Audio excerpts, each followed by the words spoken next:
We're gonna put one more coat on this. When you're spraying metallics like this, when you put your first coat on, they tend to look a little bit blotchy, but as they cure and dry, they clean up and the metallics look more uniform. We're just gonna tack rag this off, so we'll just wipe it down with this tack cloth, and then we'll be ready for some clear coat.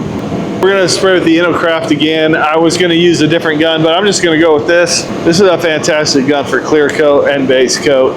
We're gonna set our fluid volume at 3 turns out from close. Fan pattern is wide open, and then the air pressure we're gonna run about 28 PSI. These gun settings work really well with this low volume, low pressure paint gun, but it is just a guide. Nothing says you can't adjust it to suit the way you're spraying. And if you're using a different type of gun, your gun settings will be different. So when you're applying your clear coat, you want a medium to wet coat on your first coat. If it's not absolutely perfect, don't be concerned. We're going to put a second coat on, and that's where you can really slick it out. You want to be aware of your speed and your distance. You want a consistent speed and a consistent distance from the panel. Again, you want to overlap about 70%. Listen, share with me down in the comments where you're from and what restoration or project you're working on.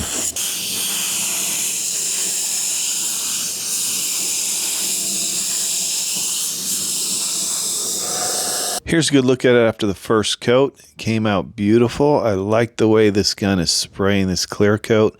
There's a few little particles of dust. Nothing that can't be overcome on the second coat or with a cut and buff afterwards. After you spray the first coat of clear, you have to let that clear coat flash off or start to cure before you apply your second coat. Typically that's about 15 minutes. If you're in colder temperatures, it may be a little bit longer, but you always want to check the technical data sheet for the paint or clear coat you're using to give you the proper flash times. So this is flashed off about 15 minutes. It's a little bit cooler today, and it's ready for our second coat.